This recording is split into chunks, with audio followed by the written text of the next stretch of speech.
selalu baik kepadaku.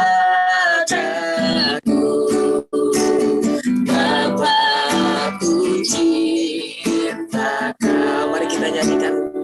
Bapa, Engkau baik. Bapa, Engkau baik. Amin. Engkau sungguh baik, Tuhan. Bapa, Engkau baik. Kau selalu baik kepadaku. Bapa, ku cinta Kau. Aku memujimu. Aku menyembahmu. Nyanyi haleluya.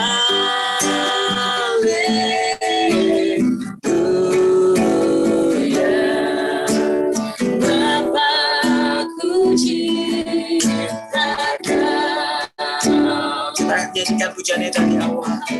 Kita mau katakan bahwa Bapa, Engkau Allah yang baik. Bapa, Engkau baik.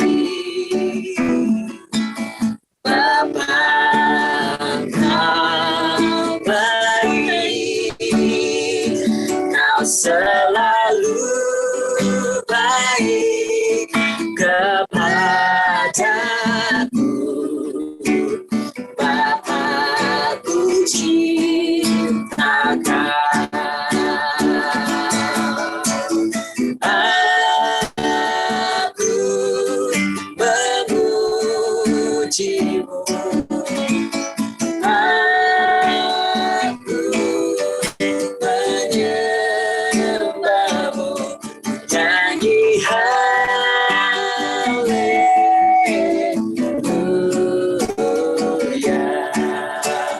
Bapa, ku cinta Kau. Kami memujimu, Tuhan. Aku memujimu. Aku menyembahmu. Nyanyi haleluya.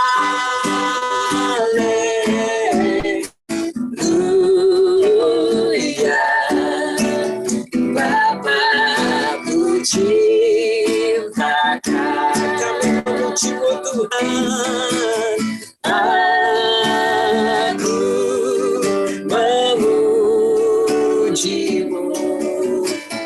Aku menyembahmu. Nyanyi haleluya.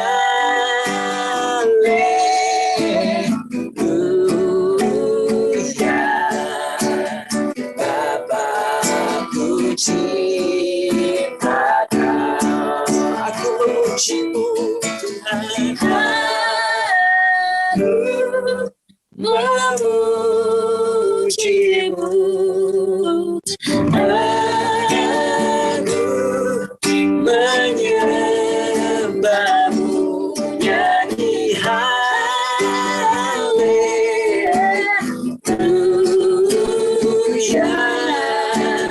Bapa, ku cinta Kau. Ku nyanyi haleluya.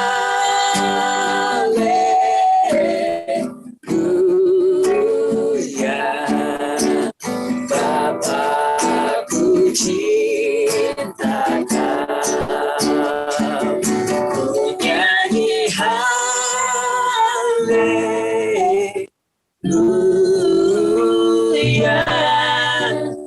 Bapa, ku cinta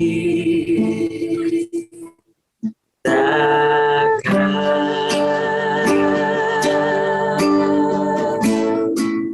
Haleluya. Haleluya. Oh, terima kasih. Engkau sungguh baik, Tuhan. Pada sore hari ini kami kami nyanyikan kebaikan-Mu Tuhan. Kami mau nyatakan Tuhan, Engkau Allah yang baik, Engkau yang Bapa yang baik Tuhan di dalam kehidupan kami. Oh Yesus, Allah kami yang hidup. Haleluya, haleluya.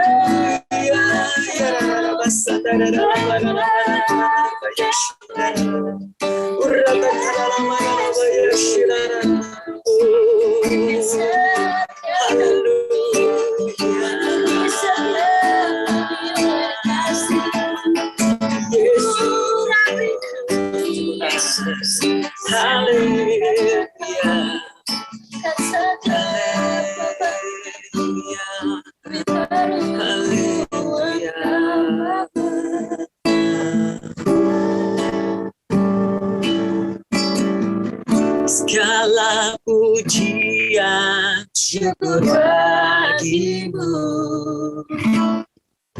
Kau hadir dalam hidup. Kini ku datang sujud di hadapan-Mu, memuji-Mu, menyembah-Mu. Yesus, ku menyembah-Mu. Segala pujian syukur bagimu, Kau hadir dalam hidupku. Kini ku datang sujud di hadapan-Mu, memuji-Mu, menyembah-Mu. Yesus, ku menyembah. Segala pujian dan syukur kami naikkan kehadiran-Mu ya Tuhan. Segala pujian syukur bagimu,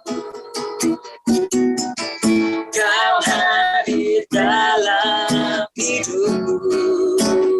Kini ku datang sujud di hadapan-Mu. Tuhan Yesus, kami memuji Tuhan, kami menyembah-Mu. Haleluya Tuhan Yesus, kami menyembah-Mu.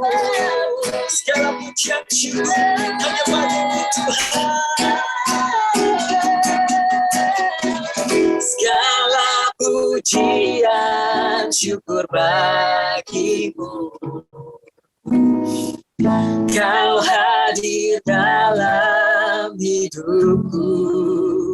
Kini ku datang sujud di hadapan-Mu, memuji-Mu, kami menyembah-Mu Tuhan.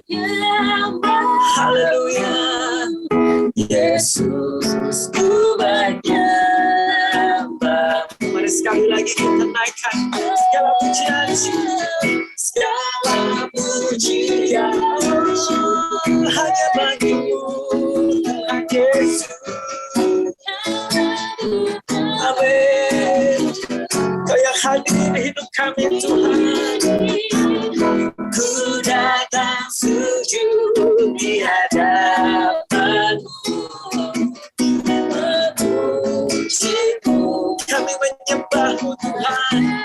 Amin. Haleluya. Ku menyembah-Mu, memuji-Mu, menyembah-Mu. Yesus, ku menyembah-Mu, memuji-Mu, menyembah-Mu, memuji-Mu, menyembah-Mu. Yesus, ku menyembah-Mu. Amin. Mari sembah Dia,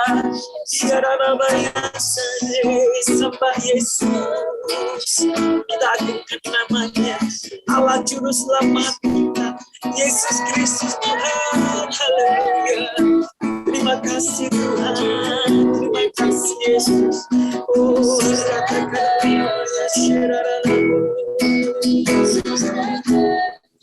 terima kasih Tuhan. Haleluya, haleluya, haleluya, haleluya,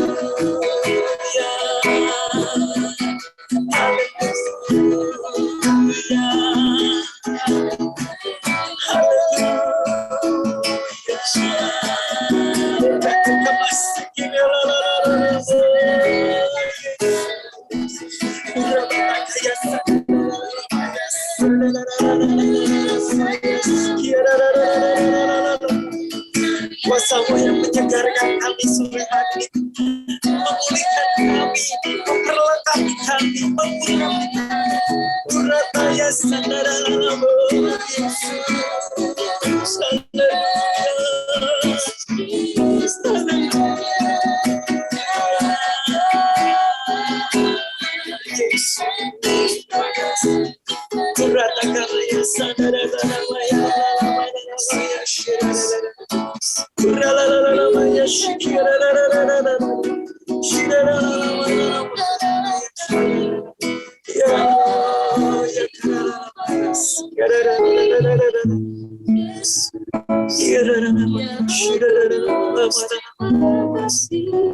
terima kasih. Sungguh kami menikmati hadirat. Sungguh kami menikmati anugerah-Mu Tuhan Yesus sore hari ini. Kami menikmati Tuhan, kami percaya ada damai sejahtera, sukacita yang Kau curahkan di tengah persekutuan kami Tuhan pada sore hari. Terima kasih. Sebentar kami mau mendengarkan kebenaran firman-Mu ya Tuhan. Kau yang berbicara kepada setiap kami, Kau yang mengajar kami Tuhan Yesus akan apa yang menjadi kehendak-Mu di dalam kehidupan kami ya Tuhan. Kau yang mengurapi hamba-Mu, anak-Mu, Mas Wisnu Tuhan akan menyampaikan isi hati-Mu.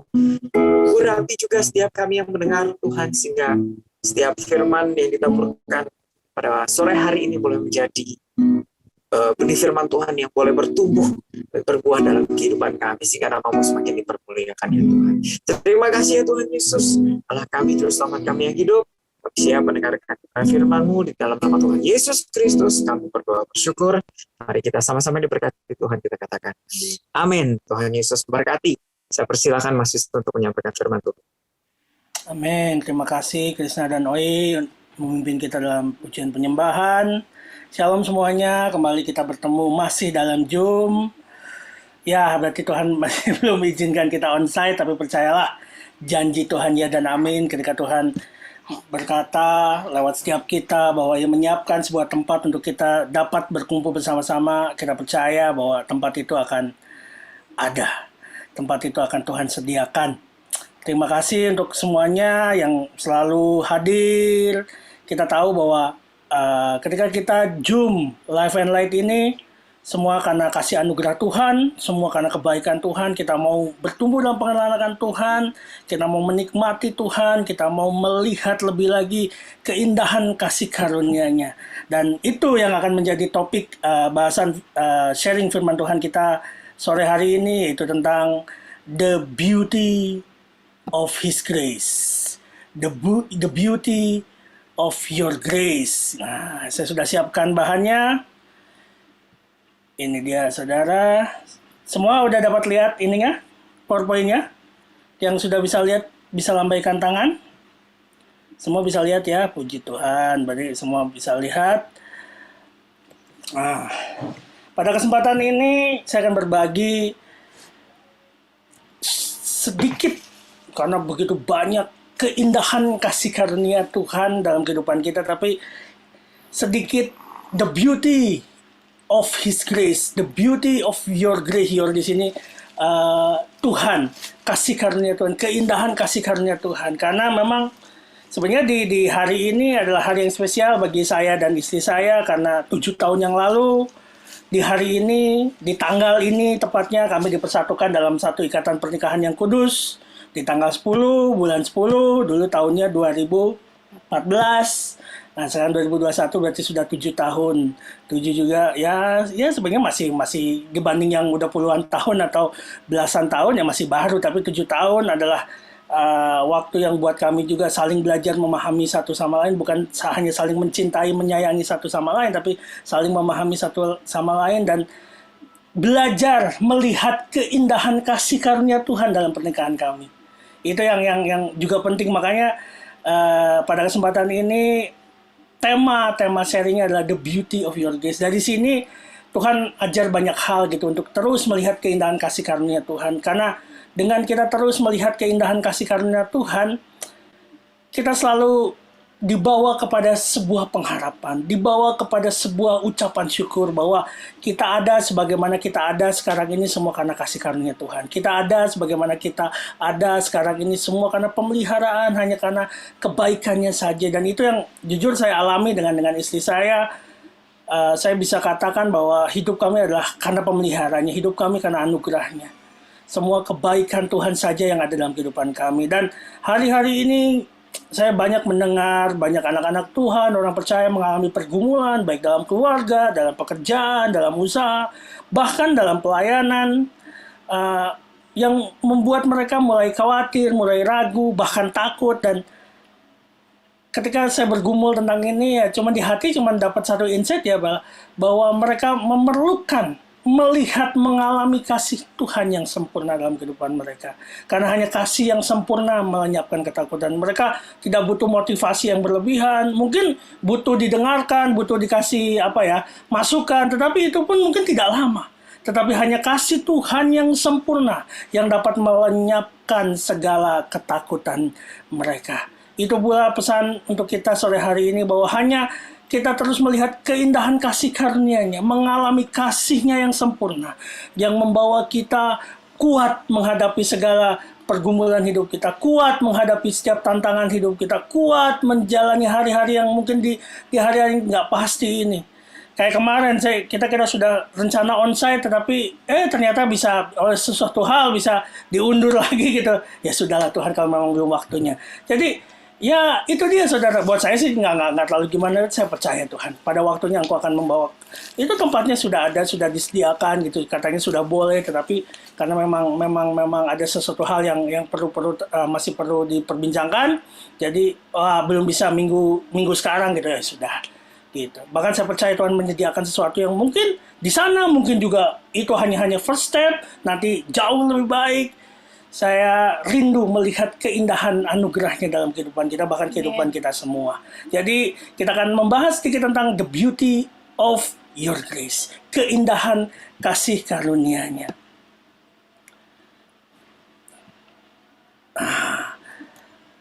Ketika kita membahas keindahan kasih karunia Tuhan, saya teringat tentang doa Paulus di Efesus 3.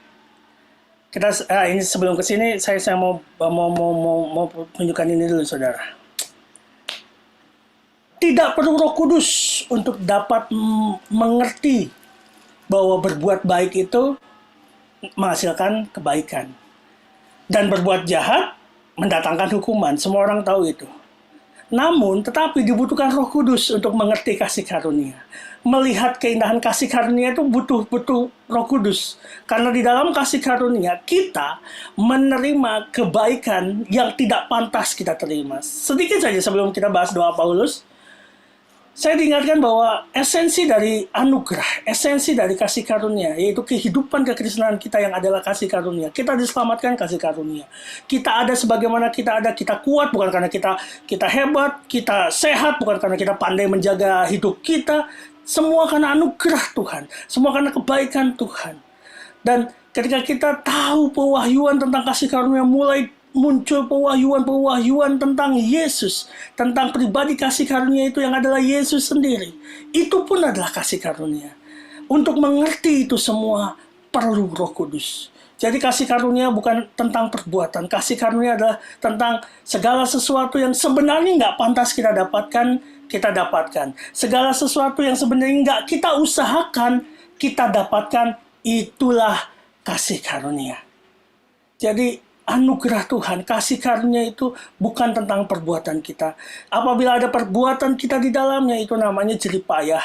itu mendatangkan upah, bukan mendatangkan berkat. Karena berkat itu adalah kasih karunia Tuhan. Berkat itu adalah kebaikan Tuhan. Dan saya mau encourage setiap saudara semua untuk mengharapkan kasih karunia Tuhan, mengharapkan berkat Tuhan, lebih dari apa yang sudah saudara lakukan, lebih dari apa yang saudara sudah kerjakan. Kesalehanmu, ketaatanmu, perbuatan baikmu itu adalah buah dari engkau mengucap syukur atas kebaikan Tuhan. Kita percaya bahwa kita hidup oleh kasih karunia. Kekristenan adalah tentang kasih karunia. Kita diselamatkan oleh karena kasih karunia. Jangan lepaskan ini dalam kehidupan kita. Ini bukan hanya menjadi jargon dalam kehidupan kita. Bukan hanya sebatas pengajaran. Lebih dari itu. Bahwa kasih karunia adalah kehidupan. Kehidupan kita yang adalah kasih karunia. Dan dari situ baru Tuhan bawa untuk melihat lebih dalam lewat doa Paulus di Efesus 3 ayatnya ke-18, 19, dan 20. Saya mau bacakan buat saudara, nanti saudara bisa ikut baca, saudara lihat di sana. Saya mau saudara mengganti kata kamu di ayat ini dengan kata aku. Paulus sendiri berdoa secara khusus untuk jemaat Efesus, menganggap penting bahwa pengenalan akan kasih Tuhan itu perlu terus didoakan, perlu terus digelorakan dalam hidup kita. Karena begitu pentingnya mengenal betapa lebarnya, panjangnya, tingginya, dan dalamnya kasih Kristus. Saya bacakan untuk setiap saudara, saya juga minta setiap saudara membaca 3 ayat ini sebagai doa kita semua. Bukan hanya doa Paulus, tetapi doa kita semua. Untuk kita dapat melihat lebih dalam keindahan kasih karunia-Nya. Kita dapat melihat the beauty of His grace, the beauty of your grace. Kita berdoa apa yang Paulus doakan. Saya bacakan Efesus 3 ayatnya ke-18, 19, dan 20. Aku berdoa supaya aku bersama-sama dengan segala orang kudus dapat memahami betapa lebarnya dan panjangnya dan tingginya dan dalamnya kasih Kristus, dan dapat mengenal kasih itu sekalipun ia melampaui segala pengetahuan. Aku berdoa supaya aku dipenuhi di dalam seluruh kepenuhan Allah. Bagi Dialah yang dapat melakukan jauh lebih banyak daripada yang kita doakan atau pikirkan, seperti yang ternyata dari kuasa yang bekerja di dalam kita. Amin. Kenapa saya meminta saudara untuk merubah kata kamu menjadi aku, dan biarlah ini menjadi doa setiap saudara. Saudara berdoa supaya kita bersama-sama, kita semua ini orang kudus, orang yang sudah dikuduskan oleh darahnya, dikuduskan lewat persembuhan tubuhnya bagi kita. Untuk apa? Untuk dapat kita memahami, kita mengerti, kita menyelami betapa lebarnya, betapa panjangnya, tingginya, dan dalamnya kasih Kristus. Paulus mengencourage jemaat di Efesus untuk ayo dong, aku berdoa untuk setiap engkau, supaya engkau memahami bahwa kasih Kristus itu begitu panjang, lebar, tinggi, dan dalam. Dan Paulus berdoa secara khusus untuk itu. Dan supaya setiap orang-orang kudus dapat mengenal kasih itu. Kasih adalah seorang pribadi. Allah adalah kasih. Dan kasih karunia adalah seorang pribadi, yaitu Yesus Kristus Tuhan kita. Pribadi kasih karunia adalah Yesus. Yesus yang menjadi kasih karunia bagi kita. Kita diselamatkan karena Yesus hadir dalam kehidupan kita. Yesus menjadi juru selamat dalam kehidupan kita. Kita diselamatkan dalam seluruh aspek. Bukan yang memindahkan kita dari neraka ke sorga, melainkan Yesus menyelamatkan seluruh aspek dalam kehidupan kita. Karena Dia adalah juru selamat. Dan Paulus berdoa untuk setiap kita orang-orang kudus dapat mengenal kasih itu. Bukan hanya mendengar kasih itu, bukan hanya mengerti kasih itu, tapi mengenal. Mengenal di sini kalau perjanjian baru pakai kata ginosko. Di perjanjian lama pakai kata yauda. Dan khusus di perjanjian lama kata yauda ini itu khususnya dipakai lebih intim. Maksudnya adalah sebuah keintiman, sebuah kedekatan. Ketika dapat mengenal kasih itu, maksudnya kata Yauda ini khususnya kalau di Kejadian tuh dipakai ketika Adam bersetubuh dengan Hawa. Bersetubuh di situ memakai kata Yauda. Artinya apa? Untuk mengenal kasih itu kita perlu intim untuk dapat tahu betul kasih karunia. Kita nggak bisa dapat mengenal kasih karunia hanya dengan selewat. Kita nggak bisa hanya dapat mengenal kasih karunia hanya dengan kata orang, mendengar kesaksian orang. Biarlah pribadi kasih karunia itu, segala perkenanan itu, segala apa yang tidak layak kau dapatkan itu, segala apa yang tidak engkau usahakan tapi engkau terima itu, engkau sendiri mengalaminya, engkau sendiri mengenal kasih itu, engkau sendiri intim, engkau sendiri menemukan, engkau sendiri mengalami kasih itu. Sekalipun ia melampaui segala pengetahuan. Ini yang menarik, saudara. Kasih itu digambarkan kata benda, subjek manusia. Ia, sekalipun ia. Karena kasih itu sejatinya adalah seorang pribadi seperti saya sebutkan tadi. Kasih itu adalah Allah sendiri. Kasih itu adalah Yesus Kristus Tuhan kita. Kasih karunia itu adalah seorang pribadi. Sekalipun kasih karunia itu melampaui segala pengetahuan. Ya, karena beyond, lebih dari. Sehingga Paulus berdoa, aku berdoa supaya kamu dipenuhi dalam seluruh kepenuhan Allah. Sehingga kasih itu memenuhi kita. Karena bagi dialah yang melampaui segala pengetahuan itu dapat melakukan jauh lebih banyak daripada yang kita doakan atau pikirkan. Kasih karunia dapat melakukan jauh lebih banyak dari apa yang sedang kita doakan hari-hari ini. Kasih karunia dapat melakukan jauh lebih banyak dari apa yang kita pikirkan hari-hari ini. Jangan batasi kasih karunia-Nya bekerja dalam hidupmu. Ini juga teguran bagi saya. Terkadang saya membatasi apa yang dapat saya dapatkan, dapat lakukan dengan kekuatan, dengan Tuhan ini bagaimana. Biarlah saya mau membawa pelayanan kita bersama ini. Tuhan, biarlah kasih karunia-Mu saja yang bekerja di tengah-tengah kami. Di Life and Light Ministry ini. Kami percaya Tuhan, Engkaulah yang dapat melakukan jauh lebih banyak di Life and Light Ministry ini. Jauh lebih banyak daripada yang mampu kami doakan. Jauh lebih banyak dari apa yang mampu kami pikirkan. Karena seperti yang ternyata dari kuasa yang bekerja di dalam kami semua, yaitu kuasa-Mu, kuasa Roh-Mu, Sang kasih karunia itu. Roh Kudus adalah simbol kasih karunia. Dan Roh Kudus ada dalam kehidupan kita. Dan biarlah doa Paulus di Efesus 3 ini menjadi doa kita semua. Doa kita bersama-sama untuk kita terus belajar, bertumbuh dalam pengenalan akan Dia, untuk dapat memahami betapa panjang dan lebarnya, tingginya, dalamnya kasih Kristus bagi kita. Dan kita terus berpengharapan, terus bertumbuh dalam keintiman dengan Sang pribadi kasih itu. Dan terus percaya, tidak mengandalkan segala pengetahuan, pengalaman kita. Dan terus percaya bahwa Tuhan yang kita sembah, kita puji, kita muliakan, dan kita layani adalah Tuhan yang mampu melakukan jauh lebih banyak daripada yang kita doakan atau pikirkan. Semakin kita masuk ke dalamnya, kita semakin dapat melihat the beauty of your grace. The beauty of His grace. Keindahan kasih karunia-Nya. Dan semakin kita melihat keindahan kasih karunia-Nya, kasih yang sempurna itu termanifestasi dalam kehidupan kita. Dan kasih yang sempurna itu melenyapkan segala ketakutan kita. Itu saudara, saya buka dengan ini. Biar kita semakin dalam untuk semakin bertumbuh dalam pengenalan akan Tuhan. Dan semakin melihat keindahan kasih karunia-Nya. God grace is wrapped up in a person, and the person is Jesus. Kasih karunia Tuhan itu terbungkus, termaktub di dalam satu pribadi, yaitu Yesus. Kasih karunia bukan sekadar pengajaran.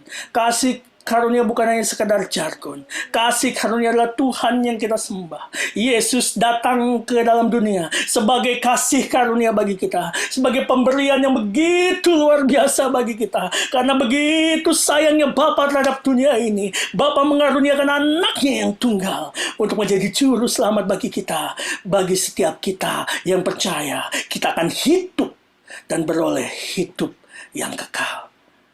Lewat anaknya tunggal, Yesus Kristus. Dialah pribadi kasih karunia. Ketika kita memperbincangkan kasih karunia, kita sedang memperbincangkan Yesus Kristus. Ketika kita melihat keindahan kasih karunia, kita sedang melihat keindahan Yesus Kristus Tuhan. Lanjut. Cinta Yesus membuat kita yang buta dapat dengan jelas melihat betapa hidup kita ini indah dan berharga. Dulu kita buta, dulu kita gelap, kita anak-anak gelap, kita orang-orang gelap, tetapi kita menerima Yesus, kita menjadi anak-anak terang, karena terang kemuliaannya turun atas kita, dan kita dapat dengan jelas melihat betapa kita ini indah dan berharga. Setiap kita yang hari-hari ini mungkin merasa, apakah aku ini dikenan Tuhan? Ya, engkau dikenan Tuhan. Apakah engkau ini disayang Tuhan? Ya, engkau disayang Tuhan. Setiap nafas kehidupanmu hari-hari ini adalah bukti Tuhan sayang. Pemeliharaan Tuhan kepada hidupmu hari-hari ini adalah bukti Tuhan sayang. Apakah engkau berharga? Ya, engkau berharga. Karena engkau ditebus tidak dengan barang yang fana. Engkau ditebus dengan hidupnya. Engkau ditebus dengan nyawanya. Ia memberikan tubuhnya, mencurahkan darahnya bagi setiap kita. Dan biarlah cinta Yesus ini, keindahan kasih karunia ini, membuat kita semakin terkagum-kagum. Bukan hanya membuat kita, ya biasa itu sudah tugasnya Yesus. Enggak ada yang wajib. Tidak ada kewajiban Yesus menyelamatkan kita. Itu semuanya kemurahannya. Semua karena kebaikannya. Bukan karena kita berseru-seru minta diselamatkan. Semua karena kebaikannya. Begitu pula saya ingat ketika saya ditangkap Yesus. Saya dipanggil oleh Yesus. Saya tahu bukan karena saya yang mencari dia, tetapi dia yang mencari saya. Dia menangkap saya. Dia yang membukakan mata saya. Dia yang memperlihatkan keindahan kasih karunia-Nya kepada saya. Dia yang membawa saya untuk melayani dia. Masuk dalam rencananya. Masuk dalam panggilannya. Dia yang terus meneguhkan saya bahwa hidup saya adalah berharga dan indah di dalam tangannya. Biar sore hari ini, saya bukan sedikit dramatis, tetapi saya membawa setiap saudara menyadari, mengucap syukur atas keindahan kasih karunia Tuhan yang sudah Tuhan berikan dalam kehidupan setiap kita semua. Hanya cintanya yang membuat kita melihat betapa hidup kita ini indah dan berharga. Dan cintanya kepada kita bukan tergantung dari perbuatan kita. Bukan karena paksaan, bukan karena kewajiban, tapi karena itulah yang menjadi kehendaknya. Itulah the will of God. By this the will of God. Kita dikuduskan sekali untuk selamanya. By this the will of God. Kita diberkati dengan segala berkat rohani di dalam sorga. By this the will of God. Karena kehendaknya kita diangkat menjadi anak-anaknya. Kita diselamatkan. Kita ditebus oleh darahnya. Semua karena kehendaknya. Dengan ini saya mau bawa saudara untuk melihat keindahan kasih karunia-Nya. Ada 3 hal yang saya mau sampaikan untuk setiap saudara sore hari ini. Untuk saudara pegang betul-betul bahwa kita ini, yang pertama, kita diampuni. Yang kedua, kita dikuduskan. Yang ketiga, kita diberkati. Ketika onsite tadi pagi di Kota Kerawang, saya minta jemaat untuk berdiri, untuk menggenggam tangan dan menyatakan deklarasi ini. Ketika saya bilang, siapa kita? Jemaat, pengerja semua berkata, kita diampuni, dikuduskan, diberkati. Amin. Saya bilang lagi di atas mimbar, siapa kita? Kita diampuni, dikuduskan, diberkati. Deklarasi ini membuat kita tahu bahwa kita adalah pribadi-pribadi yang menerima keindahan kasih karunia-Nya. Bahwa kita adalah pribadi-pribadi yang diampuni oleh penebusannya. Kita diampuni bukan karena perbuatan baikmu. Kita diampuni bukan karena kesalehanmu. Kita diampuni bukan karena ketaatanmu. Tapi ketaatan Yesus dari Dia lahir di Bethlehem sampai Dia menyerahkan nyawanya di Bukit Golgota. Kita dikuduskan bukan karena perbuatan kudus kita, bukan karena kesucian kita. Kita dikuduskan oleh persembahan tubuhnya. Kita dikuduskan sekali untuk selama-lamanya. Kita diberkati bukan karena kepintaran kita, bukan karena kehebatan kita, melainkan karena anugerahnya, melainkan karena kemurahannya, melainkan karena kebajikan dan kemurahannya saja mengikuti kita dalam setiap kehidupan kita. Karena janjinya ada berkat di atas kepala orang-orang benar. Dan kitalah orang-orang benar itu yang telah dibenarkannya oleh Dia. Karena Dia yang tiada pernah mengenal dosa telah menjadi dosa itu sendiri, agar kita menjadi kebenaran Allah di dalam Dia, di dalam Kristus Yesus. Dan semuanya itu sama sekali tidak ada campur tangan kita. Semuanya itu by the will of God. Semuanya itu oleh karena kehendaknya saja kita diampuni, kita dikuduskan, kita diberkati. Simpan ini di dalam relung hatimu, bahwa engkau adalah pribadi-pribadi yang sudah diampuni. Engkau adalah pribadi-pribadi yang sudah dikuduskan. Engkau adalah pribadi-pribadi yang sudah diberkati. Dan biar engkau merelakan hatimu untuk setiap apapun yang hari-hari ini Tuhan mau ajar dalam kehidupanmu. Engkau mau seturut dengan kehendaknya. Saya mau berikan ayatnya kepada saudara cepat saja. Kita adalah pribadi yang diampuni, Efesus 1 ayat 7. Sebab di dalam Dia, di dalam Yesus Kristus, oleh darahnya, darah Yesus Kristus, kita beroleh penebusan, yaitu pengampunan dosa, menurut kekayaan kasih karunia, menurut kehendaknya. Dia adalah pribadi yang begitu kaya akan kasih karunia. Karena sejatinya, Dialah pribadi kasih karunia. Dia pribadi yang bukan hanya penuh kasih karunia, tetapi setiap hembusan nafasnya, setiap langkahnya adalah kasih karunia. Dia adalah Yesus Kristus Tuhan kita. Kita dikuduskan. Ibrani 10 ayat 10.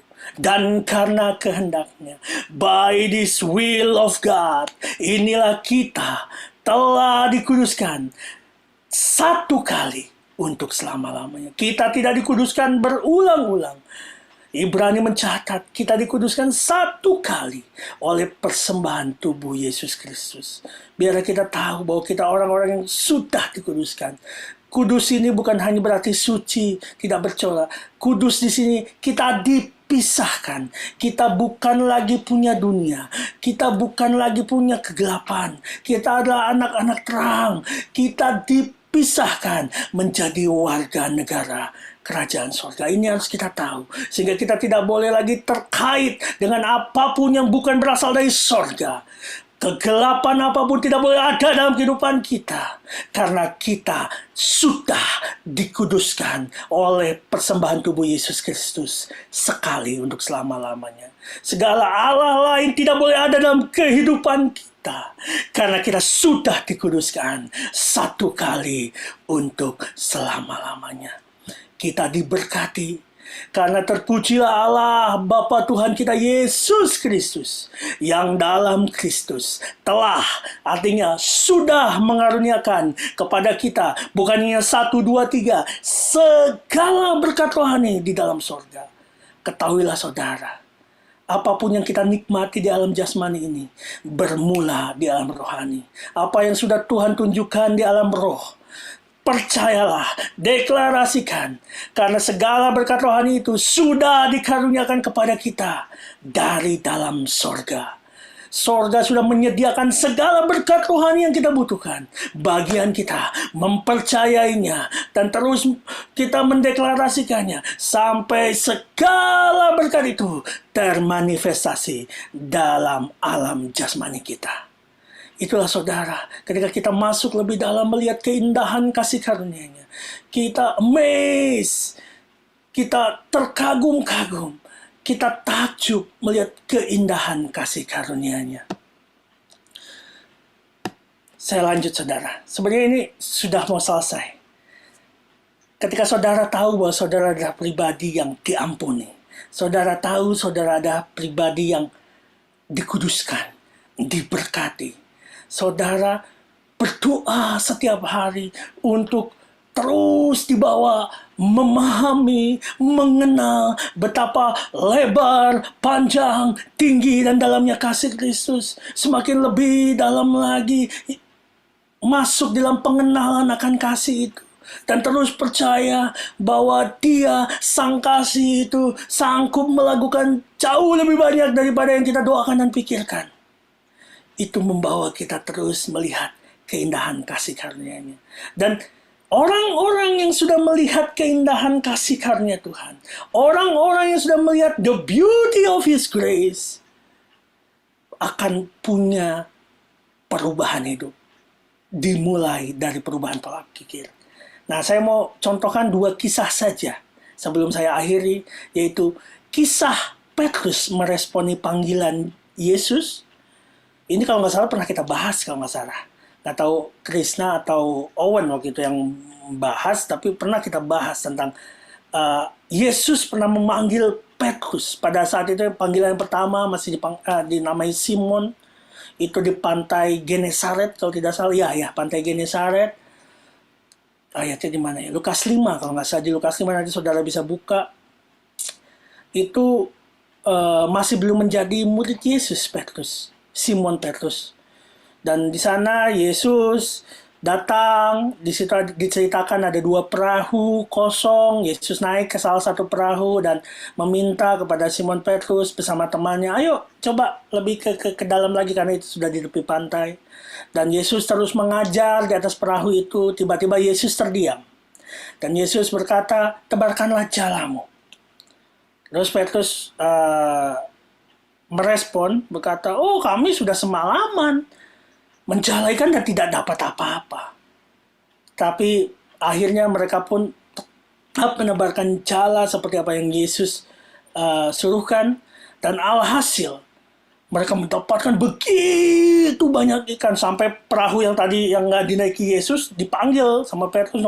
Sini datang untuk ngambil ikan yang begitu besar. Dan perahu itu pun penuh dua-duanya. Dan apa respon Petrus ketika dipanggil Yesus, di panggilan Yesus untuk Petrus yang pertama. Ini Petrus sebelum jadi apa? Sebelum jadi murid Yesus. Di Lukas 5 ayat 8, nanti keseluruhan kisahnya bisa saudara baca di rumah. Ketika Simon Petrus melihat hal itu, ia pun tersungkur di depan Yesus. Melihat apa? Melihat mukjizat. Semalaman gak dapat ikan, tak tahu dapat ikan banyak. Bahkan 2 perahu penuh. Tersungkur depan Yesus dan berkata, Tuhan, bukan terima kasih Tuhan, aku melihat mukjizat, kasih karunia-Mu besar dalam hidupku, dekat Tuhan. Tapi apa? Respon Petrus yang pertama akan panggilan Yesus, akan kasih karunia Yesus adalah, Tuhan, pergilah daripadaku. Nyuruh pergi.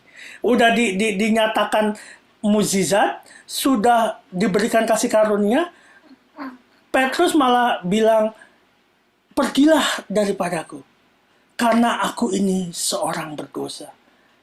Orang yang belum melihat keindahan kasih karunia Tuhan, punya pandangan yang salah tentang dirinya. Terus merasa tidak layak, terus merasa orang berdosa.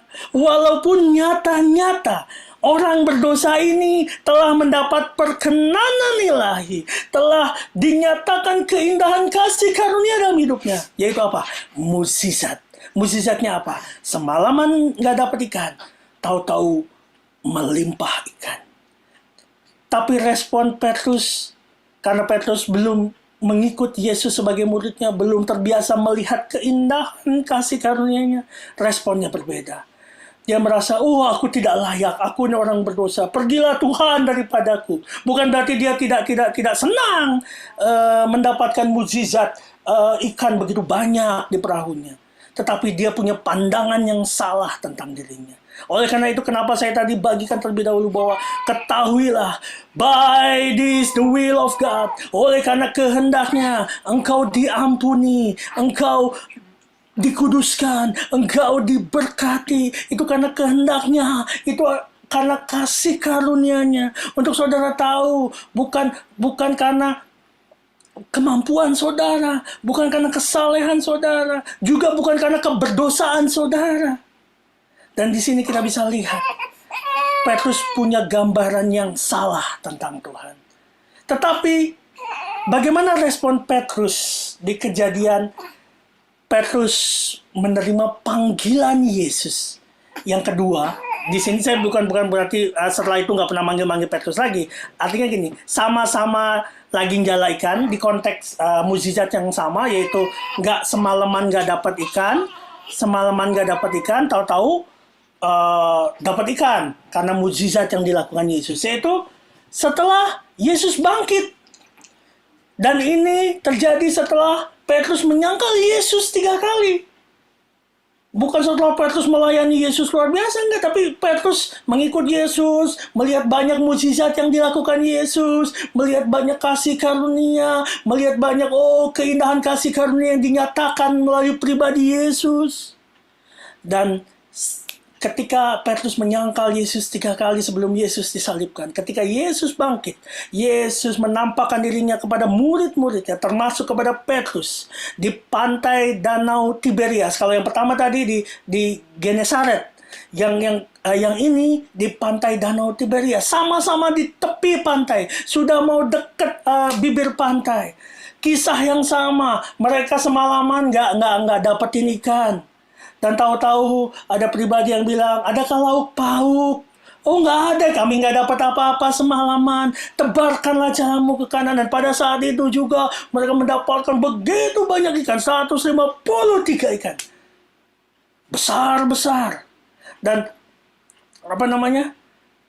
di Yohanes 21 ayat 7 saya kutip di sini, maka murid yang dikasih Yesus itu berkata kepada Petrus, itu Tuhan loh.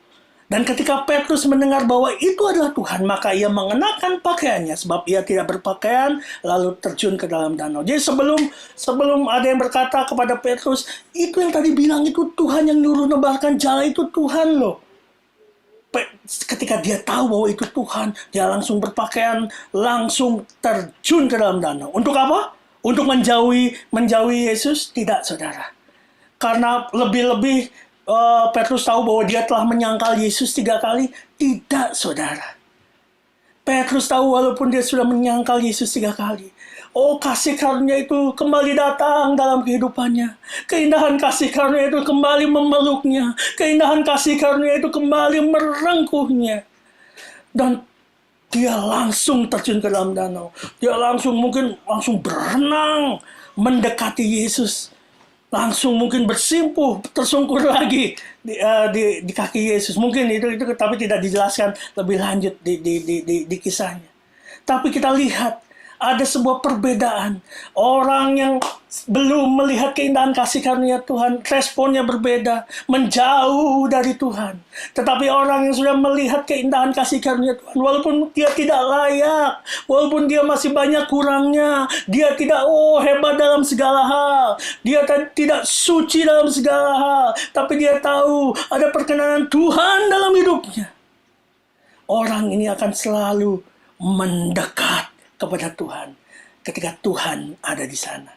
Ini saudara, kita bisa melihat ya perbedaan dari apa yang dialami Petrus sebelum Petrus mengikut Yesus, menjadi murid Yesus. Dan ketika Petrus sudah menjadi murid Yesus, walaupun dia melakukan sebuah kesalahan juga, yaitu menyangkal Yesus 3 kali, tetapi Petrus punya pemikiran yang berbeda, punya respon yang berbeda. Kisah yang kedua yang saya mau sampaikan untuk saudara, yaitu tentang kisah Yesus mengampuni wanita yang kedapatan berzina. Ini di Yohanes 8, saudara. Saudara pasti sudah tahu kisahnya ya, sudah sering kita baca atau kita sering renungkan. Intinya bahwa di kisah ini, wanita yang kedapatan berzina ini dihukum atau tidak? Enggak ya, semua sudah tahu enggak. Kenapa enggak? Nah itu dia. Padahal menurut hukum Taurat, orang bangsa Israel, bangsa Yahudi yang kedapatan berzina, itu hukumannya adalah dilempari batu, dirajam. Bahkan di Yohanes 8 ini, kalau saya boleh bacakan untuk setiap saudara, saya bacakan ya, ini enggak saya tulis sih. Dimulai dari ayat yang ketiga saja, maka ahli-ahli Taurat dan orang-orang Farisi membawa kepadanya seorang perempuan yang kedapatan berbuat zina. Saya juga bingung kenapa hanya perempuannya aja yang dibawa. Namanya berzina itu kan menurut saya sih berpasangan ya saudara. Nggak mungkin satu orang gitu. Kedapatan berzina kok cuma perempuannya doang. Ya ini yang cowoknya di mana? Jangan-jangan si ahli Tauratnya itu yang juga di situ gitu. Tapi ini nggak dijelaskan di situ. Nah, saya lanjut saya dulu ayat keempat. Mereka menempatkan perempuan itu di tengah-tengah lalu berkata kepada Yesus, Rabi, perempuan ini tertangkap basah ketika ia sedang berbuat zina. Tertangkap basah. Yang nggak tahu apa ditangkapnya di kamar mandi atau enggak. Oh enggak saudara, itu frasa. Maksudnya caught in the act. Kedapatan. Berarti dengan jelas bahwa memang perempuan ini berzina. Bukan difitnah berzina. Memang kedapatan berzina. Artinya apa? Memang melakukan kesalahan. Itu dulu yang saudara harus pahami. Lanjut ya saudara. Ayat yang kelima, Musa dalam hukum Taurat memerintahkan kita untuk melempari perempuan-perempuan yang demikian. Apakah pendapatmu tentang hal itu? Kata ahli-ahli Taurat kepada Yesus. Ayat ke-6. Nah ini saya tulis ayat ke-6-nya. Yohanes 8 ayat ke-6, mereka ahli-ahli Taurat itu mengatakan hal itu untuk mencobai dia. Siapa dia? Yesus. Mencobai Yesus. Supaya mereka memperoleh sesuatu untuk menyalahkan Yesus. Tetapi Yesus adalah pribadi yang penuh hikmat. Karena dia adalah Allah. Sang hikmat itu sendiri. Sebelum saya lanjutkan, Yesus membungkuk lalu menulis dengan jarinya di tanah itu apa? Ini ahli-ahli Taurat sedang menjebak Yesus. Nih, contohnya gini. Kalau memang Yesus itu seorang rabi, berarti dia akan di bawah hukum Taurat. Kalau memang terdapat menemukan kasus perzinahan, hukumannya adalah dilempari batu, dirajam. Tetapi itu akan bertentangan dengan apa yang Yesus ajarkan, yaitu kasih. Di mana ada pengampunan dosa. Nah, ahli-ahli Taurat ini menjebak. Nah, kalau Yesus melepaskan perempuan ini, berarti dia melanggar hukum Taurat. Wah, padahal dia rabi yang di bawah hukum Taurat. Dia orang Yahudi. Tetapi kalau dia membenarkan untuk merajam wanita yang kedapatan berzina ini, katanya mengajarkan kasih, mengajarkan hukum yang baru yaitu kasih. Tetapi kok mengapa tetap dilempari batu, tetap dirajam? Nah ini dia, ini yang menarik. Tetapi Yesus membungkuk lalu menulis dengan jarinya di tanah. Mungkin saudara yang sudah pernah dengar pewahyuan ini direfresh lagi, yang belum, apa-apanya Yesus menulis di tanah. Tanah ini bukan tanah biasa saudara. Tanah ini writing on the ground kalau di bahasa Inggrisnya. Ground di sini pakai kata gen yang artinya ground with the stone. Jadi tanah yang berbatuan gitu. Jadi sebenarnya dia menulis dengan jarinya di tanah yang berbatu. Bisa jadi kena batu gitu yang ditulis dengan jarinya Yesus ini. Nah, apa maksudnya saudara? Dan sebelum saudara mengerti apa maksudnya Yesus menulis di tanah, di ground with the stone, di tanah yang berbatuan ini, saya lanjutkan dulu ke ayat yang ke-7. Ayat yang ke-7, dan ketika mereka, ahli-ahli Taurat ini, terus-menerus bertanya kepada Yesus, ia pun bangkit berdiri. Yesus pun bangkit berdiri. Lalu berkata kepada mereka, barang siapa di antara kamu yang tidak berdosa, hendaklah ia yang pertama melemparkan batu kepada perempuan itu. Jadi balik sama Yesus ditantang. Sok yang gak berdosa duluan deh, lemparin batu ke perempuan ini. Dan setelah itu, dia membungkuk lagi di ayat ke-8. Untuk apa? Ini orang belum tahu nih. Aku kasih isyarat lagi. Dia membungkuk lagi dan menulis di tanah lagi. Tanah yang sama. Ground with the stone. Menulis di tanah berbatuan. Menulis di batu. Saya mudahkan seperti itu. Dan setelah ayat ke-8 ini, apa respon mereka? Tetapi setelah mereka mendengar perkataan itu, pergilah ahli-ahli Taurat ini, pergilah orang yang menghakimi ini, seorang demi seorang, mulai dari yang tertua. Akhirnya tinggallah Yesus seorang diri dengan perempuan itu yang tetap di tempatnya. Jadi setelah Yesus ngomong, kalau ada yang nggak berdosa lemparin dah katanya. Akhirnya nggak ada. Dan mulai yang tua, nggak tahu ini kenapa ayat ini mencatat yang tua. Mungkin merasa juga orang tua terus mulai ngitung. Wah, saya dari lahir udah dosa apa lagi aja ya. Dihitung, saya paling banyak dosanya nih. Saya udah hidup lama di dunia ini. Padahal kan bukan itu, saudara. Dan mulai dari tua, saya nggak mungkin nih lempar duluan. Mungkin, yaudah. Sebenarnya mungkin dia nggak ngeh bahwa maksud Yesus menulis di tanah itu apa. Tetapi di sisi roh, di sisi alam roh, saya begitu percaya ada sebuah atmosfer surgawi yang kuat. Yang membuat di alam bawah sadar orang-orang yang mau menghakimi ini disadarkan bahwa Yesus menulis dengan jarinya di tanah yang berbatuan ini untuk menegaskan apa ini, saudara? Keluaran 31 ayat 18. Hukum Taurat itu turun kepada Musa. Tuhan sendiri yang memberikan kepada Musa. Hukum Taurat itu benar, tapi tidak dapat membenarkan. Hukum Taurat itu kudus, tapi tidak dapat menguduskan. Dan setelah Tuhan memberikan kepada Musa di Keluaran 31 ayat 18, ini di ayat yang terakhir, setelah ia selesai berbicara dengan dia di Gunung Sinai, kedua loh hukum Allah yang menjadi dasar hukum Taurat ini, yaitu dua loh batu yang ditulis oleh siapa? Oleh malaikat? Bukan, saudara. Yang ditulis oleh apa? Oleh sekretarisnya Tuhan? Bukan. Yang ditulis oleh jari Allah sendiri. Artinya apa? Hukum Taurat, hukum Allah, dua loh hukum di dua loh batu itu Allah sendiri yang menulisnya, jarinya sendiri yang menulisnya. Dan kaitannya dengan Yohanes 8 itu apa, saudara? Yesus sedang menunjukkan, hei, tahu nggak bahwa engkau menuduhkan perempuan ini, memaksa aku, menekan aku untuk menghukum perempuan ini dengan hukum yang dulu aku sendiri yang telah menulisnya. Tetapi hukum ini bukan hanya untuk menghakimi, tetapi hukum ini sejatinya menjadi cermin bagi kita. Hukum Taurat itu adalah cermin. Cermin itu gini, suruh ngaca dengan seperangkat aturan, seperangkat hukum, dengan kesalahannya. Ketika kita ngaca ada jerawat, ya memang berarti kita ada jerawat. Ada bopeng, ada kotor, ya memang kotor. Tetapi cermin itu tidak bisa menyembuhkan jerawat kita, tidak bisa menyembuhkan bopeng-bopeng atau membersihkan kotor dalam wajah kita. Cermin itu hanya menyatakan bahwa engkau kotor, engkau berjerawat, engkau misalnya ada bopeng-bopeng. Dapat di sini, saudara? Ini mungkin kalau onset saya bisa lebih clear menjelaskannya dengan ilustrasi-ilustrasi. Tetapi saya harap saudara menangkap ini. Hukum Taurat itu untuk menyatakan bahwa engkau tidak sanggup membersihkan dirimu dengan hukum. Mengerjakan segala sesuatu yang baik, mengerjakan hukum itu dengan baik. Karena hukum itu sejatinya untuk menunjukkan kesalahan, menunjukkan apa ya sejatinya engkau, ya sebagaimana kita bercermin.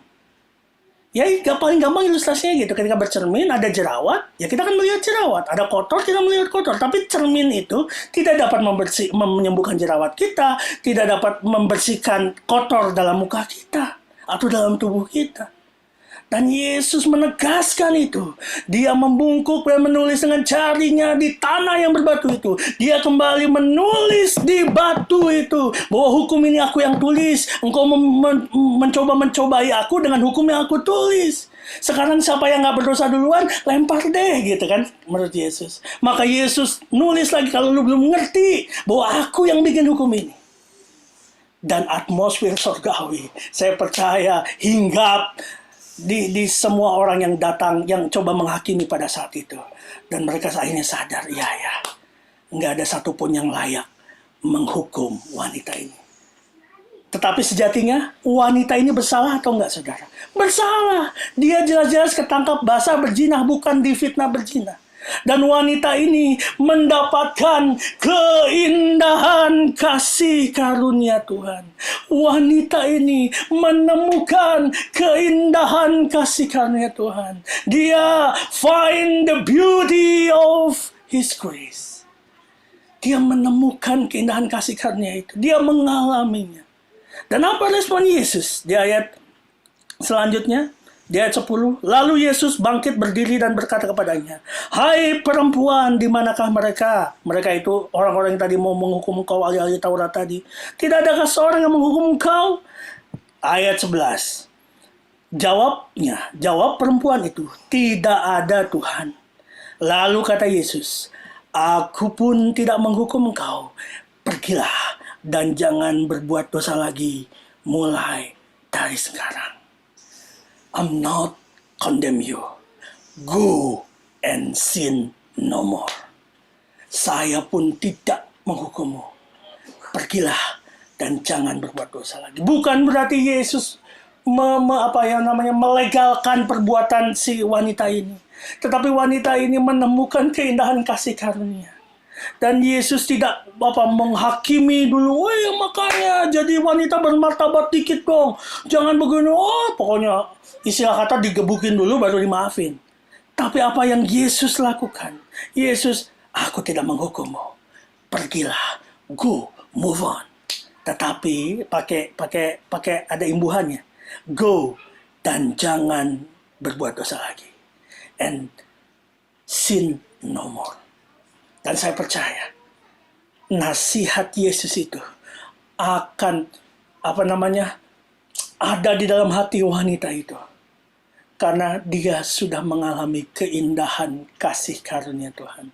Dia mengalami the beauty of His grace. Bukan karena wanita ini layak diampuni. Bukan wanita ini layak dikasihani. Melainkan karena ada pribadi kasih karunia. Di mana pribadi itu ada, selalu ada keindahan kasih karunia-Nya. Dan saya rindu di pelayanan Life and Light Ministry ini bukan menjadi pelayanan yang mengandalkan kekuatan kita sendiri, tetapi pelayanan yang Tuhan sendiri bekerja di antara kita. Tuhan sendiri yang menyatakan kasih karunia demi kasih karunia dalam kehidupan kita. Tuhan sendiri membuat kita tercengang terus. Jangan membawa kita tercengang dengan mulai merasa, ini karena saya begini, ini saya begini. No, saya mau beritahu kepada saudara, sebelum saudara jauh lebih lanjut, Tuhan promosikan semua karena kasih karunia-Nya, semua karena anugerahnya, bukan karena engkau layak, engkau taat, itu semua buah. Karena engkau menerima kasih karunia-Nya dan engkau bersyukur, engkau meresponi, engkau mulai taat, engkau mulai saleh, engkau mulai terus rindu mengenal kasih-Nya. Engkau rindu intim dengan Dia. Untuk terus melihat keindahan kasih karunia-Nya. Saya tutup dengan ini. Hidup dalam kasih karunia itu senang-senang aja. Wah, hati-hati nih ngotbahin ini. Betul. Orang yang gak suka kasih karunia, bisa sembarangan tuh.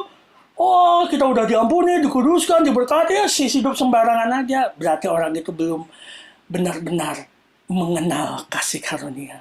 Belum mengalami kasih karunia. Ataupun hanya dengar saja. Atau mungkin hanya dengar jargonnya. Apalagi belum mendapatkan pewahyuannya. Senang-senang di sini bukan semaunya. Tetapi senang di sini adalah kita bersukacita.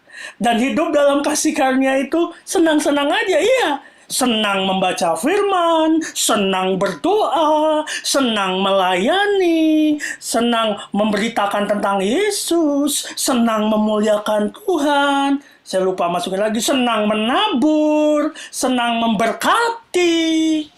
Amin, saudara. Itu orang yang hidup dalam kasih karunia. Hidupnya kan senang-senang saja. Ingat saudara, kasih karunia tidak membuat kita malas. 1 Korintus 15 ayat 10. Karena kasih karunia-Nya, aku bekerja lebih keras, kata Paulus, lebih daripada siapapun. Bukan karena aku, melainkan karena Dia yang mengerjakannya di dalam aku. Dalam Titus, kasih karunia mendidik kita rajin berbuat baik. Di Roma, sekali-kali pun, kita di bawah kasih karunia, bukan berarti kita sembarangan untuk berbuat dosa. Ingat saudara, kita adalah pribadi-pribadi yang diampuni, pribadi-pribadi yang dikuduskan. Dikuduskan maksudnya dipisahkan dari dunia. Kita sudah tidak jadi milik dunia. Hidupku bukannya aku lagi, namun Kristus dalamku. Hidupku bukannya aku lagi, namun Kristus dalamku. Artinya apa? Relakan saudara, kalau hidupmu bukan milikmu lagi, hidupmu dimiliki Kristus. Hanya tujuan ilahinya saja yang harus jadi dalam kehidupanmu. Bukan tujuanmu, melainkan tujuan sorga yang harus jadi dalam kehidupanmu. Saya pun sedang belajar untuk ini, saudara.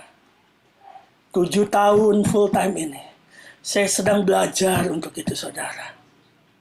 Tuhan, biarlah tujuanmu saja yang jadi dalam kehidupanku. Oh, tidak mudah, saudara. Saya juga sama, masih hidup dalam daging. Tetapi biarlah tujuan ilahi itu saja yang mulai mematikan manusia daging kita, tapi menumbuhkan manusia roh kita. Manusia roh adalah manusia ciptaan yang baru. Manusia yang mengerti tujuan ilahi dalam kehidupannya masing-masing. Dan percayalah saudara, saudara ditentukan ada di tempat ini karena ada tujuan ilahi dalam hidupmu. Jangan lihat apa yang kau lihat hari-hari ini. Memang fakta selalu melemahkan. Ketika saya berbulan-bulan yang lalu sudah mengkhotbahkan, terus pegang firman-Nya, jangan lihat fakta. Itu pun menjadi pergumulan saya sendiri. Ketika fakta demi fakta itu yang saya lawan, tidak Tuhan. Aku percaya janjimu saja yang jadi, firman-Mu saja yang jadi. Karena Engkau berfirman maka semua jadi. Engkau yang memerintah maka semuanya jadi. Terus percaya, apapun yang kau harapkan, terus selaraskan dengan kehendak Tuhan. Rubah doamu, jangan melibatkan Tuhan dalam apa yang kau mau, tetapi rubah doamu, Tuhan libatkan aku dalam apa yang kau mau, libatkan aku dalam agendamu. Jangan Tuhan, ayo ikut saya nih, saya mau ngerjain ini Tuhan, ayo bantu saya dalam ini. Bukan tentang apa yang kau mau lakukan, tetapi apa yang mau Tuhan lakukan. Biarlah kita terlibat di dalamnya. Karena sejatinya kita melayani Dia. Kita melayani Raja di atas segala raja. Saya mau tutup dengan ini, saudara. Hidup di dalam kasih karunia adalah tentang menerima terlebih dahulu sebelum memberi. Setiap kita adalah pelayan-pelayan Tuhan, sudah terjun dalam pelayanan, khususnya entah di gereja lokal, entah dimanapun, entah personal. Saya mau titip pesan ini, saudara. Sebelum saudara memberi, biarlah saudara menerima terlebih dahulu. Sempat beberapa hari yang lalu tuh, ibu saya komen. Saya kan agak ngeluh, ini besok padatnya harus ke sini, mana belum persiapan bikin khotbah, karena harus khotbah pagi di Kerawang, ya sore di sini, apalagi rencana kan sebelumnya kita juga mau onsite, sebelum akhirnya ayo terjun lagi seperti ini, tapi tidak mengurangi satupun kegairahan saya, satupun roh yang begitu menyala-nyala, melepaskan berkat firman ini untuk setiap saudara. Mama saya cuma nyeletuk gini, ya kenapa nyiapinnya nggak dari kemarin-kemarin atau apa?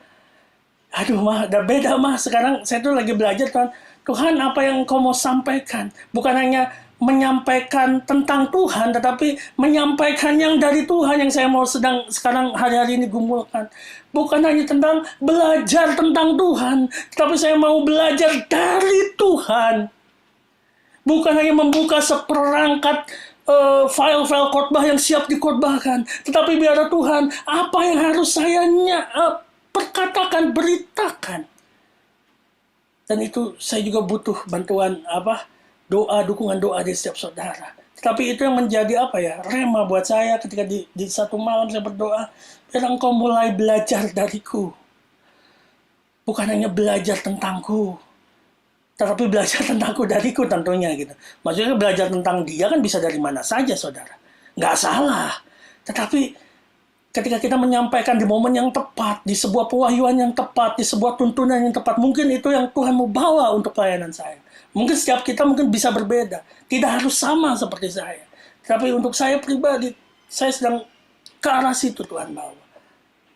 Dan itu butuh benar-benar yang, ya itu dari sempat ibu saya bilang, mama saya, ya kenapa nggak ada ini? Ya bukan begitu mah, kalau mau apa aja yang di ini tinggal buka Alkitab atau buka note, buka catatan khotbah, apa aja bisa disampaikan gitu loh. Tetapi saya rindu biar apa yang disampaikan ini, ya itu begitu saya ingat, apalagi istri saya sudah mempersiapkan kado kecil sebelum hari anniversary ini gitu. Saya bilang, ya kenapa belum anniversary udah dikasih kado? Mungkin ibu saya ketika ke kamar saya pun melihat kado itu. Nah dari situ baru muncul the beauty of His grace. Bahwa, oh iya ya, dalam pernikahan saya itu ada anugerah Tuhan, ada perkenanan Tuhan. Dari situ malah ketemu pewahyuan demi pewahyuan, dapat mungkin bukan sesuatu yang baru sama sekali buat saya, tetapi akhirnya saya tahu ini yang harus disampaikan. Dan itu yang mulai saya tulis, saya gabung-gabungkan, Dan itu yang saudara dengar sore hari ini. Dan saya mau bilang tadi di awal, sebelum kita melayani, biarlah kita izinkan dirimu untuk dilayani oleh Tuhan dulu gitu. Terkadang kita selalu sombong gitu untuk, wah aku ingin melayani Tuhan, wah. Padahal mungkin kita capek, kita kosong di dalamnya. Kita sebenarnya nggak penuh energi di dalamnya. Karena apa? Engkau melayani dia dengan kekuatanmu. Padahal apa? Tuhan rindu engkau datang terlebih dahulu. Untuk dia melimpahkan anugerahnya, melimpahkan kasihnya, melimpahkan kuasanya. Baru itu engkau melayani pekerjaannya. Saya teringat kisah Maria dan Marta, saudara. Lukas 10 ya, kalau nggak salah ya, Lukas 10. Ya, di perikop yang terakhir. Belum saya tulis karena ini baru keingat. Tadi pun tiba-tiba itu spontaneous saya sampaikan, saya juga mau sampaikan ini buat setiap saudara. Saudara tahu di kisah Maria dan Marta, ketika Yesus dan murid-muridnya dalam perjalanan, tibalah ia di sebuah kampung. Seorang perempuan yang bernama Marta menerima dia di rumahnya. Perempuan itu mempunyai seorang saudara bernama Maria. Maria ini duduk dekat kaki Tuhan dan terus mendengarkan perkataannya. Ini di Lukas 10 dimulai ayat 38 sampai ayat ke-42. Sedang Marta sibuk sekali melayani Yesus. Ia mendekati Yesus berkata, Tuhan tidak engkau peduli bahwa saudaraku membiarkan aku melayani seorang diri. Suruhlah dia membantu aku. Tetapi Tuhan menjawabnya, Marta, Marta, engkau khawatir dan menyusahkan dirimu dengan banyak perkara. Tetapi hanya satu saja yang perlu. Maria telah memilih bagian terbaik yang tidak akan diambil daripadanya. Seberapa daripada kita, sebenarnya kita telah menjadi Marta-Marta zaman now. Yang terlalu sibuk pelayanan, tetapi nggak pernah diam di bawah kaki Tuhan. Saya harus sampaikan ini untuk setiap saudara. Tidak salah pelayanan.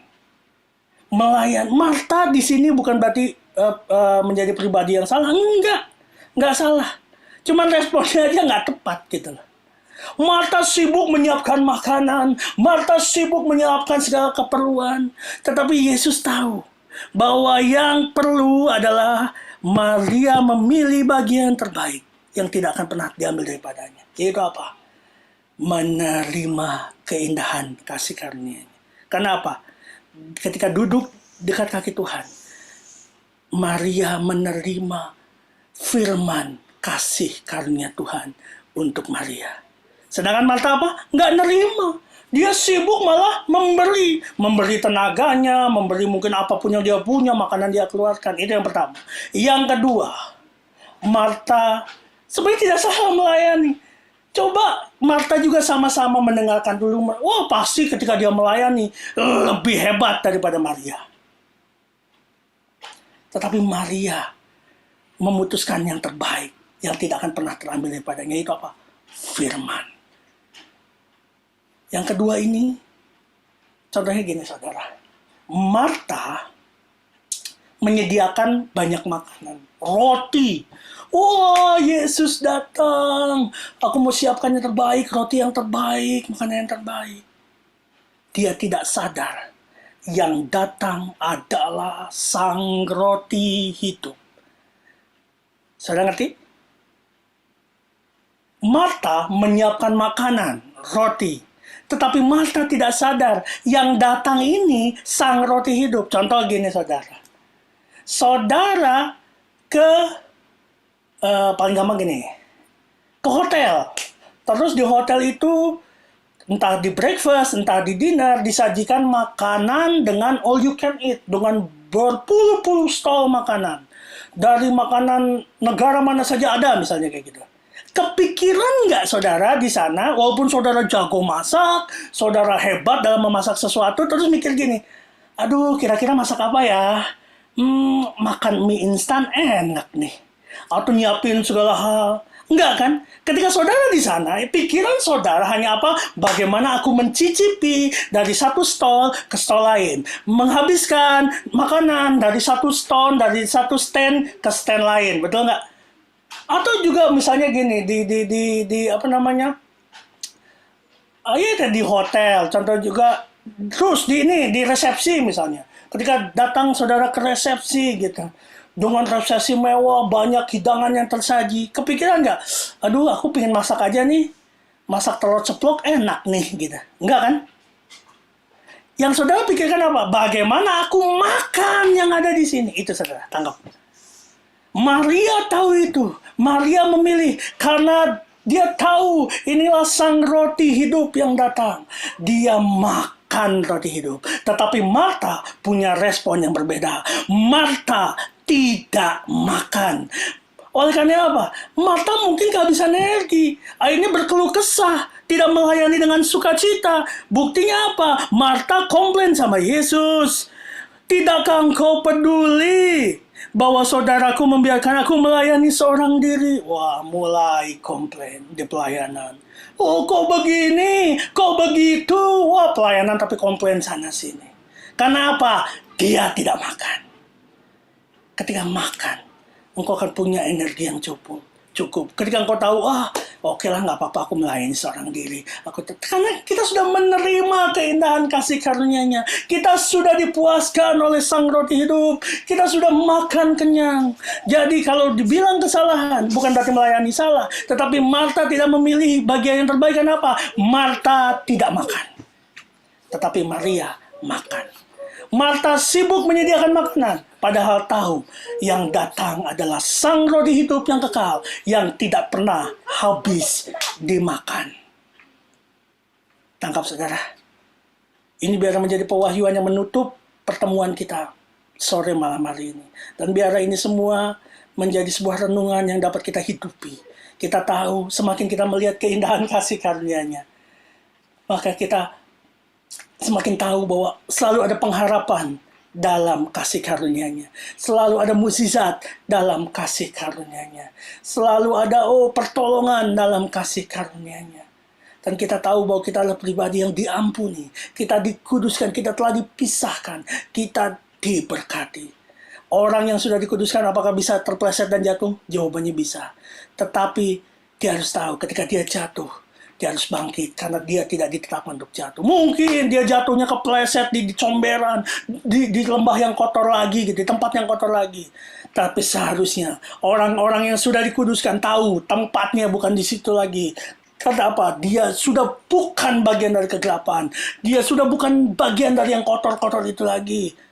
Tapi apakah bisa kepleset? Bisa. Contohnya kita gitu, meleng dikit, ngelamun, mikirin hal-hal yang pusing, tahu kepleset ke got, bisa. Tetapi apakah kita terus-terusan hidup di got? Tidak. Ketika kita kepleset di got dan kita berpikir, got ini adalah rumahku yang nyaman, ada yang salah dengan saudara. Sejatinya kita adalah pribadi-pribadi yang sudah dikuduskan. Dikuduskan artinya spirited, dipisahkan dari dunia, menjadi milik kerajaan surga. Tuhan Yesus memberkati. Saya akan tutup dalam doa.